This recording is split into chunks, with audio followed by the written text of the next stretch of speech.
வணக்கம். திசைகளின் 10 மணி செய்திகள். Malaysia America வரி மீதான உடன்பாடு இறுதிக்கட்ட பேச்சுவார்த்தையில் உள்ளது. வரி உடன்பாடு தொடர்பாக அமெரிக்காவுடன் மலேசியா நடத்தி வரும் பேச்சுவார்த்தை தற்போது இறுதிக்கட்டத்தில் உள்ளது என்று முதலீடு, வர்த்தகம் மற்றும் தொழில்துறை அமைச்சர் தங்கு டத்துஸ்ரீ ஜஃப்ருல் அப்துல் அசீஸ் தெரிவித்துள்ளார். வரும் ஞாயிற்றுக்கிழமை நடைபெறும் 47வது ஆசியான் உச்சநிலை மாநாட்டின் போது நடைபெறும் பேச்சுவார்த்தையில் வரி மீதான உடன்பாட்டிற்கு இறுதி வடிவம் கொடுக்கப்படும் என்று தாம் நம்புவதாக தங்கு ஜஃப்ருல் குறிப்பிட்டார். வரும் ஞாயிற்றுக்கிழமை மலேசியாவிற்கு வருகை புரியவிருக்கும் அமெரிக்க அதிபர் டொனால்டு டிரம்புடன் நடத்தப்படும் சந்திப்பின் போது இதற்கு தீர்வு காணப்படும் என்று தங்கு ஜஃப்ருல் தெரிவித்தார். இன்று கோலாலம்பூர் மாநாட்டு மையத்தில் நடைபெற்ற 26வது ஆசியான் பொருளாதார சமூகவியல் மன்ற கூட்டத்திற்கு பின்னர் செய்தியாளர்களிடம் பேசுகையில் தங்கு ஜஃப்ருல் இவ்விவரத்தை வெளியிட்டார். மலேசியா உட்பட ஆசியான் நாடுகளுக்கு அமெரிக்கா விதித்துள்ள இறக்குமதிக்கான வரி விகிதம் குறித்து டிரம்புடன் முக்கிய விவாதம் நடைபெறும். ஆசியான் தலைவர் என்ற முறையில் பிரதமர் டத்துஸ்ரீ அன்வார் இப்ராஹிம் டிரம்புடன் முக்கிய பேச்சுவார்த்தையில் ஈடுபடுவார். ஒப்பந்தத்திலும் கையெழுத்திடுவார் என்று தங்கு ஜஃப்ருல் மேலும் விளக்கினார். AI செயற்கை நுண்ணறிவு தொழில்நுட்பத்தால் உருவாக்கப்பட்ட பேரிடர் தொடர்பான காணொளிகளை பகிர்வது நிறுத்தப்பட வேண்டும் என்று பொதுமக்களுக்கு வலியுறுத்தப்பட்டுள்ளது. குறிப்பாக பேரிடர் காலங்களில் AI தொழில்நுட்பத்தை பயன்படுத்தி உருவாக்கப்பட்ட காணொளிகள் பகிரப்பட்டு வருவதாக பினாங்கு கட்டமைப்பு, போக்குவரத்து மற்றும் இலக்கவியல் ஆட்சிக்குழு உறுப்பினர் ஜைரில் கீர் ஜொஹாரி தெரிவித்தார். இதுபோன்ற காணொளிகள் பொதுமக்கள் மத்தியில் பெரும் அச்சத்தை விளைவிக்கக்கூடியதாகும் என்று ஜைரில் கீர் வலியுறுத்தினார். பினாங்கு, பலிபுலாவ், ஜாலான் துன் சார்டோனில் நிகழ்ந்த நிலச்சரிவு சம்பவம் குறித்து பெரிதுபடுத்தி AI தொழில்நுட்பத்தை பயன்படுத்தி வெளியிடப்பட்ட காணொளிகளை அவர் சுட்டிக்காட்டினார். தொழில் முனைவோர் கூட்டுறவு மேம்பாட்டுத்துறை அமைச்சர் பதவியிலிருந்து விலகலாம் என்று கூறப்படும் டத்தோ ஈவான் பெனடிக்கிடமிருந்து எந்தவொரு ராஜினாமா கடிதத்தையும் அமைச்சரவை இன்னும் பெறவில்லை என்று பிரதமர் டத்தோஸ்ரீ அன்வார் இப்ராஹிம் தெரிவித்துள்ளார். இன்று காலையில் நடைபெற்ற அமைச்சரவைக் கூட்டத்தில் ஈவான் பெனடிக் கலந்து கொண்டார். ஆனால் பதவி விலகுவது குறித்து எந்தவொரு கடிதத்தையும் வழங்கவில்லை என்று பிரதமர் தெளிவுபடுத்தினார். இன்று புத்ராஜயா பிரிசன் 16 உள்ள அல் குடோஸ் பள்ளிவாசலில் மக்களுடன் வெள்ளிக்கிழமை தொழுகையில் கலந்து கொண்ட பின்னர் செய்தியாளர்களிடம் பேசுகையில் அன்வார் இதனை தெரிவித்தார். சபா மாநிலத்திற்கு கூட்டரசு வருமானத்தில் 40 விழுக்காட்டு பங்கை கிட்டத்தட்ட 50 ஆண்டுகளாக வழங்க தவறியிருக்கும் கூட்டரசு அரசாங்கத்தின் நடவடிக்கை சட்டவிரோதமானது என்று அதிரடி தீர்ப்பை வழங்கியிருக்கும் கோத்தா கினபாலு உயர் நீதிமன்றத்தின் முடிவை எதிர்த்து சட்டத்துறை தலைவர் மேல்முறையீடு செய்வாரேயானால் அமைச்சர் பதவியிலிருந்து விலகுவதாக ஈவான் பெனடிக் அறிவித்திருந்தார். கடந்த ஞாயிற்றுக்கிழமை நடைபெற்ற உப்கோ கட்சியின் புனம்பாங் தொகுதி மாநாட்டில் நிறைவேற்றப்பட்ட தீர்மானத்திற்கு ஏற்ப கூட்டரசு அரசாங்கத்தில் அமைச்சர் பதவியை வகித்து வரும் ஈவான் பெனடிக் பதவி விலகுவார் என்று கூறப்படுகிறது. சபாவில் வாழும் கடசான், டூசூன், மூரட் போன்ற சிறுபான்மை இனத்தவர்களின் உரிமைகள் மற்றும் மேம்பாட்டிற்காக தோற்றுவிக்கப்பட்ட உப்கோ கட்சி எடுத்துள்ள முடிவிற்கு ஏற்ப ஈவான் பெனடிக் பதவி துறப்பார் என்று எதிர்பார்க்கப்படுகிறது. பிராந்தியம் முழுவதும் இணையத்தை அடிப்படையாக கொண்டு சைபர் குற்றச்செயல் நடவடிக்கைகள் அதிகரித்து வரும் நிலையில் நாடு கடந்த மோசடிகளை எதிர்த்து போராடுவதற்கான சிறந்த அனைத்துலக ஒருங்கிணைப்பு தளமாக கோலாலம்பூரில் தொடங்கவிருக்கும் 47வது ஆசியான் உச்சநிலை மாநாடு விளங்கும் என்று எதிர்பார்க்கப்படுகிறது. ஆசியான் உறுப்பு நாடுகளுக்கு இடையிலான கூட்டு ஒத்துழைப்பின் மூலம் இத்தகைய சைபர் குற்றச்செயல் மோசடிகளை சமாளிக்க அவற்றின் திறன் ஆற்றல் மேம்பட்டுள்ளது. ஆனால் ஆசியான் நாடுகள் இன்னும் நிறையவற்றை செய்ய வேண்டியுள்ளது என்று சிங்கப்பூரின் ராஜரத்தினம் அனைத்துலக ஆய்வியல் பள்ளியின் ஆய்வாளர் ஆஷா ஹெம்ராஜினி கூறுகிறார். இதுபோன்ற மோசடிகளில் பாதிக்கப்பட்டவர்களை விரைவாக அடையாளம் காண்பது, பாதிக்கப்பட்டவருக்கு நீதி கிடைப்பது மற்றும் குற்றவாளியை நீதியின் முன் நிறுத்துவதற்கு உரிய நடவடிக்கையை விரைந்து எடுப்பதில் சீரான மற்றும் நிலையான செயல்பாட்டு நடைமுறைகள் இருக்க வேண்டும். அது குறித்து மேலும் பேச்சுவார்த்தை நடத்துவதற்கும் விவாதிப்பதற்கும் சிறந்த களமாக 47வது ஆசியான் மாநாடு விளங்கும் என்று தாம் எதிர்பார்ப்பதாக ஆய்வாளர் ஆஷா எம் ராஜினி தெரிவித்துள்ளார். கடந்த அக்டோபர் 18ஆம் தேதி சனிக்கிழமை பினாங்கு ஜூருவில் உள்ள ஒரு வீட்டில் தாயாரும் மகளும் கொலை செய்யப்பட்ட சம்பவம் தொடர்பில் 3 அந்நிய நாட்டவர்கள் கைது செய்யப்பட்டுள்ளனர். கம்போங் சுக்கலா ஜூருவில் நிகழ்ந்த இந்த இரட்டை கொலை தொடர்பில் இன்று வெள்ளிக்கிழமை 2 நபர்கள் கெடா குலிமிலும் ஒருவர் ஸ்லாங்கூரிலும் கைது செய்யப்பட்டதாக பினாங்கு போலீஸ் தலைவர் டத்தோ அசிசி இஸ்மாயில் தெரிவித்தார். 30க்கும் 40க்கும் இடைப்பட்ட வயதுடைய மூவரும் நாளை அக்டோபர் 25ஆம் தேதி புக்கெட் மர்தஜாம் மஜிஸ்ட்ரேட் நீதிமன்றத்தில் நிறுத்தப்பட்டு தடுத்து வைக்கப்படுவதற்கான அனுமதியை போலீசார் பெறுவர் என்று அவர் குறிப்பிட்டார். இந்த கொலை தொடர்பில் உயிரிழந்த மாதுவின் 57 வயது கணவரும் கைது செய்யப்பட்டார். எனினும் விசாரணைக்கு பின்னர் போலீஸ் ஜாமீனில் விடுவிக்கப்பட்டுள்ளதாக டத்தோ அசிசி விளக்கினார். கொலைக்கு பயன்படுத்தப்பட்ட ஆயுதம் வீட்டிற்கு பின்னால் கண்டுபிடிக்கப்பட்டதுடன் இந்த சம்பவம் குற்றவியல் சட்டம் 302 பிரிவின் கீழ் தொடர்ந்து விசாரணை செய்யப்பட்டு வருவதாக அவர் மேலும் தெரிவித்தார். கோலாலம்பூரில் நடைபெறவிருக்கும் 47வது ஆசியான் உச்சநிலை மாநாட்டில் செய்தி சேகரிப்பதற்கு வெளிநாடுகளிலிருந்து அதிகமான ஊடகவியலாளர்கள் வருகை தருவர் என்று தொடர்புத்துறை அமைச்சர் டத்தோ ஃபாமி ஃபசில் தெரிவித்தார்.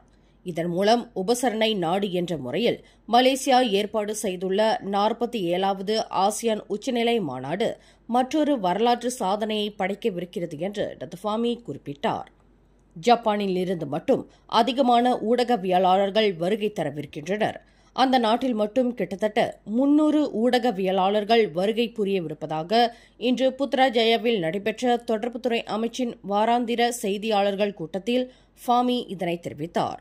மாநாட்டில் கலந்து கொள்வதற்கு திமோர் லெஸ்தே பிரதமர் கே ராலா ஜானானா குஸ்மோ இன்று மதியம் 12:15 மணியளவில் கோலாலம்பூர் அனைத்துலக விமான நிலையத்தில் காம்ப்ளெக்ஸ் பூங்காராயாவை வந்தடைந்தது மூலம் மலேசியாவிற்கு வருகை தந்துள்ள முதலாவது வெளிநாட்டு தலைவராக விளங்குகிறார் என்று ஃபாமி குறிப்பிட்டார்.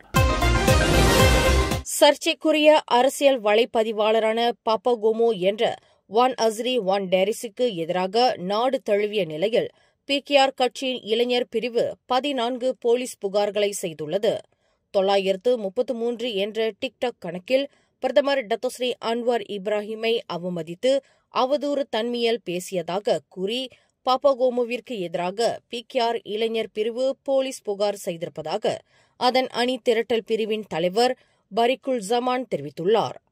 பாப்பாகோமோவிற்கு எதிராக 14 மாநிலங்களிலும் ஒரே நேரத்தில் போலீஸ் புகார் செய்யப்பட்டுள்ளது என்று ஷாலாம் போலீஸ் தலைமையகத்தில் புகார் அளித்த பின்னர் செய்தியாளர்களிடம் பேசுகையில் பரிக்குல் ஜமான் இவ்வாறு குறிப்பிட்டார். பாப்பாகோமோவிற்கு எதிராக போலீஸ் துறையில் மலேசிய தொடர்பு பல்லுலக ஆணையமான MCMC என்ன நடவடிக்கை எடுக்கப் போகிறது என்பதை தாங்கள் பொறுத்திருந்து பார்க்கப் போவதாக அவர் கூறினார்.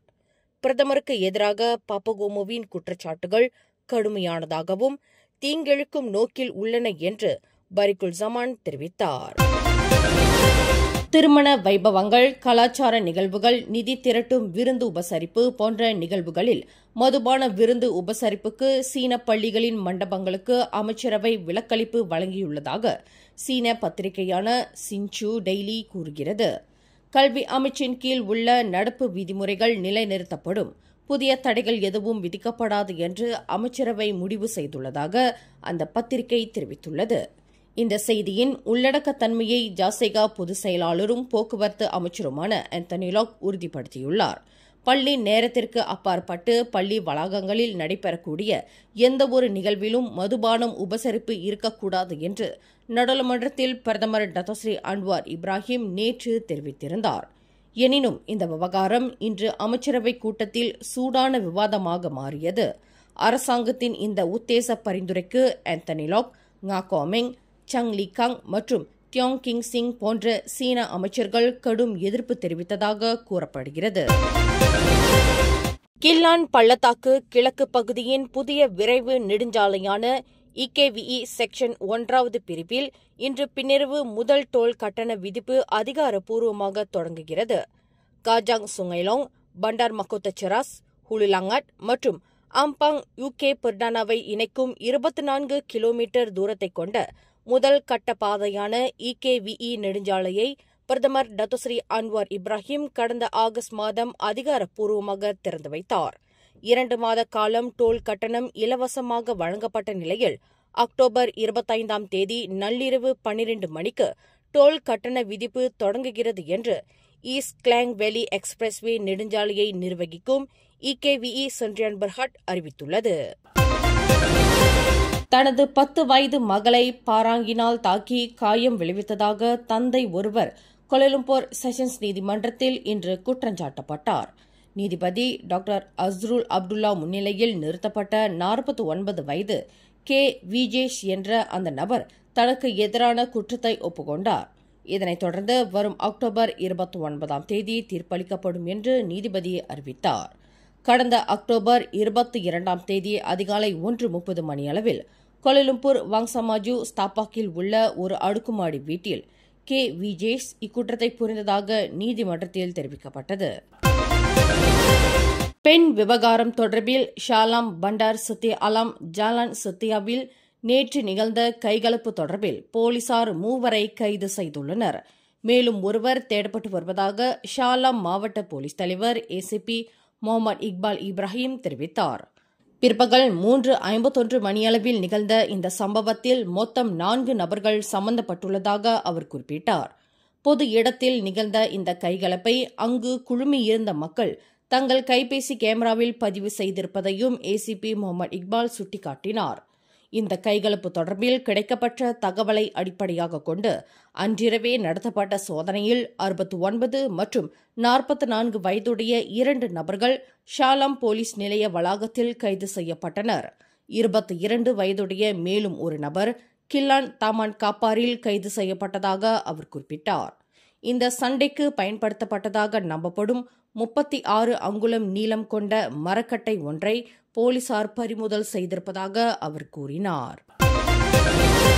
பினாங்கு, பேரா, கெடா மற்றும் பெர்லிஸ் ஆகிய 4 மாநிலங்களில் நாளை சனிக்கிழமை வரை அடைமழை பெய்யும் என்று வானிலை ஆய்வுத்துறையான மெட் மலேசியா அறிவித்துள்ளது. Kelantan, Terengganu, Pahang, Selangor, Negeri Sembilan, Kuala Lumpur, Putrajaya மற்றும் சபா சரவாக்கில் இடியுடன் கூடிய மழை பெய்யும் என்று அந்த மையம் தெரிவித்துள்ளது.